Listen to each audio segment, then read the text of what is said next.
My name is Anna K. Rule, and welcome back to my channel. So I hope you're doing well. I hope all is going good. So this time I actually wanted to talk about some common lab tests or blood work that you will probably see a provider order or to look out for when you do get your annual done or when you go to the doctor with certain complaints. Because I also have been time my family members ask me like, I'm going to get my annual, what blood work do I need to order? Or also what does this blood work mean or what are they trying to measure? So let's talk a little bit about that. So we're first going to talk about what we call the CBC or the complete blood count. Let me get a pointer. Or the complete blood count. So the CBC or the complete blood count actually measures several different blood types. But what it does, it gives a good idea of a variety of disorders, such as anemia or infection or any cancers. It could measure that as well. So let's look at the first thing that will be in the CBC blood work. It's red blood cells. So red blood cells, they're those cells that carry oxygen throughout the blood, well, throughout the body actually. So then we have white blood cells, and white blood cells are a part of blood cells that fight infection or is used to determine our immune system health. So if you have an infection, you will notice a change in your white blood cells, and they're elevated based on the type of infection. You will see a difference in elevation of the white blood cells. And hemoglobin. So hemoglobin are actually the oxygen carrying protein in the red blood cells. So the red blood cells has a protein section, also has a plasma section as well. So the oxygen carrying capacity of that red blood cell is the hemoglobin. And you also have the hematocrit, which is the percentage of volume of red blood cells. So this portion measures how much red blood cells you have versus the plasma. So in the red blood cells, you do have different components of the red blood cells. So the hematocrit and the hemoglobin, which is also called H and H, will give a good idea of what the concentration is.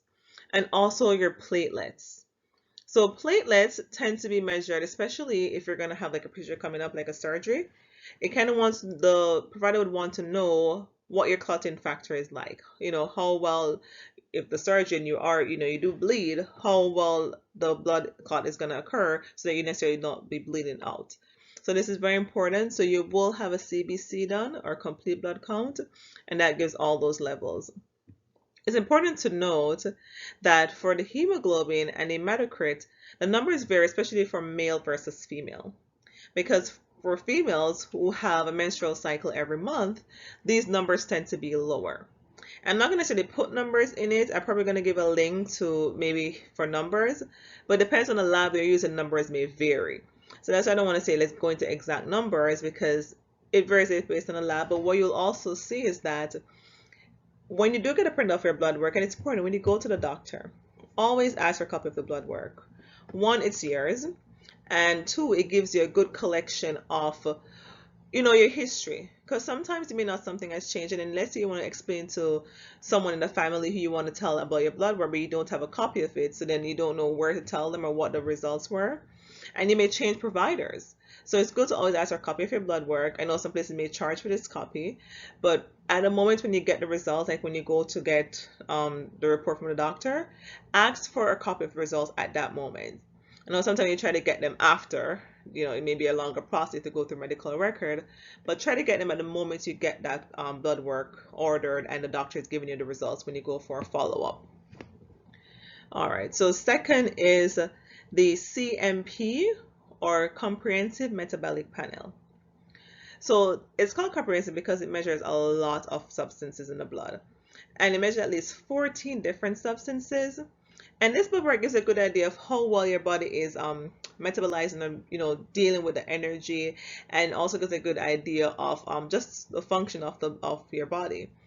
So what you measure here is the glucose, and the glucose levels can be altered or different based on what you had to eat prior to the blood work, and also if you have any underlying issues, like if you have diabetes, but mostly also what you have had to eat, especially when it lasts like greater than 8 hours or less than 8 hours actually. So one of the things is that sometimes the doctor may say to you they want you to fast before the blood work. So when you do a fast before blood, it means that you would not be eating anything after midnight. Sometimes this is harder based on what your situation is. If you're diabetic or you have an underlying problem where you can't go long periods without eating, it's going to be a little bit harder. But you could try to get something early in the morning, like the earliest appointment you could get, maybe the first one like 8 o'clock or 7:30, what time the lab opens. So at least you won't eat after midnight, you can get that blood work done. But walk with a snack. So once blood work is done, you can eat your snack. All right, so that's glucose. It also measures calcium, and the calcium is needed to have for growth of the bones and promoting healthy bones. Electrolytes, potassium, sodium, carbon dioxide, chloride. That gives a good idea of your fluid imbalance in the body. So we get electrolytes from foods we eat, but also it gives a good idea of what's going on in terms of your potassium and your sodium levels. Protein. Now, protein is used to build muscles, and one of the thing about protein is that you do want to know this level, especially if you have the person who is losing a lot of weight, like we say, wasting. So you do want to have a good idea of the protein levels. So enzymes that were created by the liver, such as the ALP and the ALT. So the ALP is our alkaline phosphatase, and then you have the ALT, which is alanine aminase, and the AST, which is the aspartate aminotransferase. So those are enzymes that are creating the liver. So if those numbers are off, then you will have a sense where it kind of gives an idea of that there is some malfunction or some abnormality in the liver, and the doctor may actually require further tests. Another measurement that you'll get from the CMP, or the Comprehensive Metabolic Panel, is your albumin levels and also your bilirubin levels. And these are all waste products of the liver, so that also gives a good idea of how your liver is functioning. Additionally, you also measure the BUN, or the BUN. The blood is really the blood, urea, nitrogen, and the creatinine levels. Now, this is very important when it comes to measuring kidney function.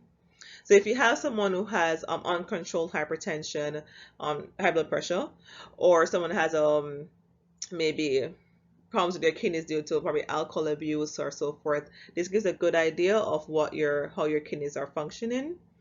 And then the lipid panel. So our lipid panel, or cholesterol panel, measures different blood works, but particularly HDL, which is the high density lipoproteins, and we tend to call those our good cholesterol because we want those to be at a higher level.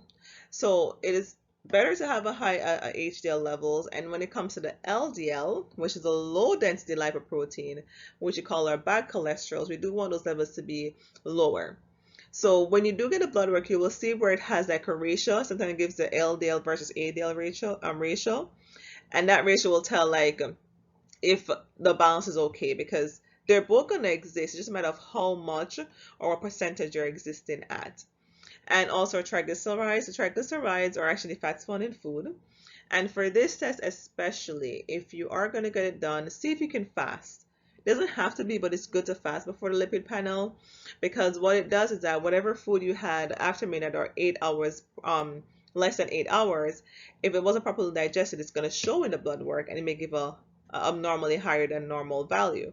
So for example, let's say you had maybe milk or cheese or meat or avocado, it will tell, or eggs, it will tend to give a higher level. So you do want to try to fast before you do the lipid panel. Alrighty, so that is these three for now. So we did the CBC, the CMP, and the lipid panel, I'm sorry. I'm going to do a few more, maybe like 3 more blood work, but I'm also going to try to put a link to where you can go for the lab values to see the normal range or the typical normal range based on those labs. Alrighty, and then here we have our references. All right, everybody, so thank you for watching, and I hope you have a good week. And let me know if you have any questions, put them in the comments. I'll follow up on them, and I will do a second part to this video so that you can have a few more blood work that are probably, to look out for. So thank you, everyone. Take care and have a good week. Bye.